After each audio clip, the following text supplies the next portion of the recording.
부르즈 칼리파, 타이페이 101, 페트로나스 트윈타워, 싱가포르 마리나베이 샌즈 호텔, 그리고 수없이 많은 세계의 랜드마크들. 이 건축물들에는 두 가지 공통점이 있습니다. 하나는 전 세계인들의 발길이 끊이지 않는 관광 명소라는 점, 다른 하나는 모두 한국의 손으로 만든 건축물이라는 것이죠.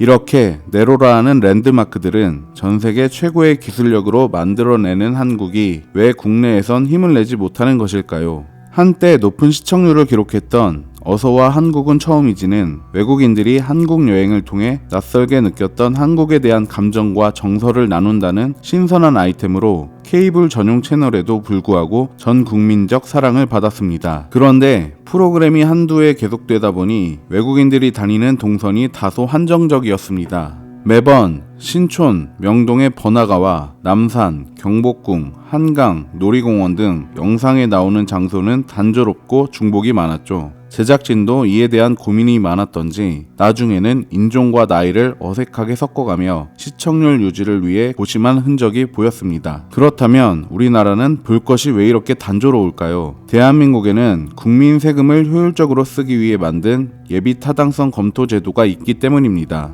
총 사업비가 500억 원 이상, 국가 재정이 300억 원 이상 넘어가면 국가로부터 숙제검사를 받아야 하니 국내 사업 대부분이 400억 원 언저리에서 기획하게 되는 것이죠. 그러다 보니 전국에 고만고만한 박물관, 예술회관밖에 들어설 것이 없고 사업성이 없어 건설 후 국고 지원이나 받는 경쟁력 없는 시설로 전락하는 게 현실입니다. 물론 이 제도가 나쁘다는 얘기는 아닙니다. IMF 이후 파탄난 경제에 새는 곳을 막고자 DJ 정부가 만든 예타 제도는 국민의 혈세를 함부로 쓰지 않고 효율적으로 만드는 그야말로 가성비 끝판왕 제도입니다. 하지만 우리에겐 정말 필요하고 훌륭한 이 제도가 외국인들의 시선에서 대한민국을 매력없는 나라로 보이게 하는 것도 사실입니다. 2018년 유엔이 발표한 세계 여행 통계를 보면 1년 동안 해외여행을 하는 관광객은 모두 13억 2,600만 명입니다. 이 중 세계에서 가장 많은 관광객이 찾은 나라는 8,690만 명을 기록한 프랑스입니다. 그 뒤로 스페인,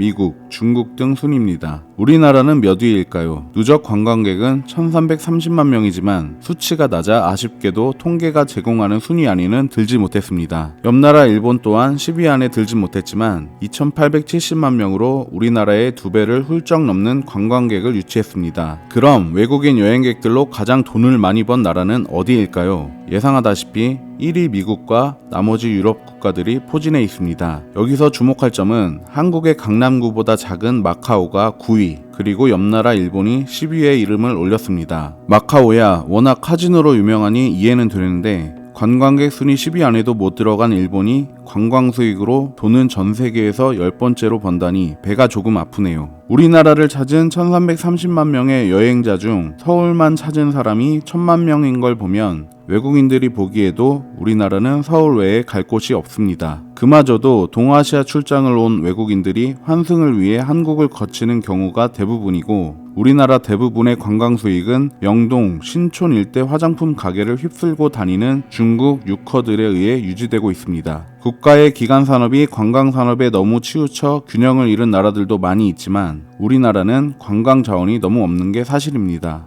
앞서 얘기한 어서와 한국은 처음이지에서 요즘 들어 외국인들이 자주 찾는 명소가 있습니다. 바로 서울 잠실에 위치한 롯데월드타워인데요. 입지 선정에서 건축 허가까지 여러가지 잡음이 끊이지 않았던 이 사업은 우여곡절 끝에 완공돼 지금은 외국인, 내국인 모두 인정하는 서울의 랜드마크로 자리 잡았습니다. 롯데타워는 2020년 2월 기준 대한민국 최고층 건물이자 세계에서 5번째로 높은 건물이라는 기록을 보유하고 있습니다. 신격호 회장의 개인적인 염원으로 지어진 이 건물은 온갖 비난을 받긴 했지만 정부 사업이 아니었기에 가능했습니다. 정부 주도의 예타 사업이었다면 돈도 많이 들고 서울 영공의 비행기 노선도 바꿔야 하는데 이 사업이 실현됐을까요? 1990년 두바이 사막 한복판에 건설된 월드 트레이드 센터는 허허 벌판 모래사막에 뜬금없이 건설된 것을 기점으로 30년이 지난 현재 두바이는 전 세계 어떤 나라도 갖지 못한 스카이라인을 보유하게 됐습니다. 중동의 작은 어촌, 낙타나 타고 유통업에 전전했던 두바이가 어쩌다 이렇게 대단하게 됐을까요? 방법은 국가 재정의 투자 방법에서 찾을 수 있습니다. 아시다시피 시작은 석유였습니다.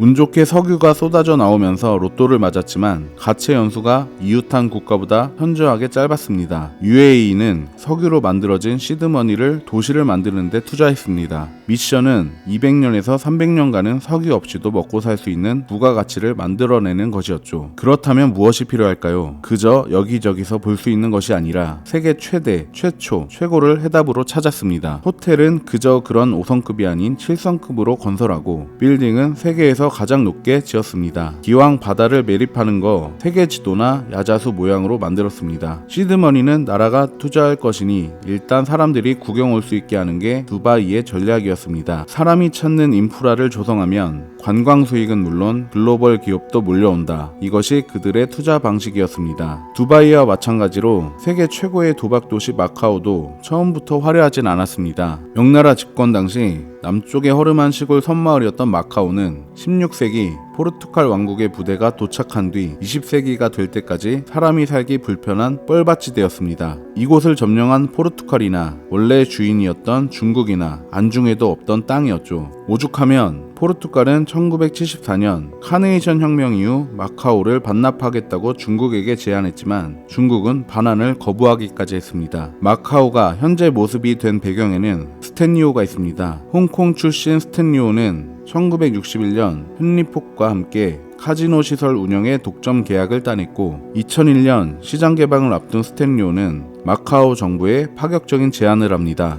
마카오 반도 및 타이파 섬과 콜로안 섬을 대규모 간척 사업을 해서 거대한 땅덩어리로 만들기로 한 것입니다. 경쟁 업체가 많아져 자기 기업만의 마케팅 전략을 짜도 모자를 마당에 재투자를 통해 판을 더 키우자는 대범함을 보인 것이죠. 이렇게 타이파 섬과 콜로안 섬의 앞글자를 딴 코타이 지역에는 막대한 자본들이 몰려들어오며 지금의 화려한 모습으로 변신했습니다. 모두들 마카오를 도박 도시로 알고 계시지만 현재 마카오는 각종 엔터테인먼트 산업과 쇼핑, 관광이 어우러져 전세계 관광 1등 도시가 됐습니다.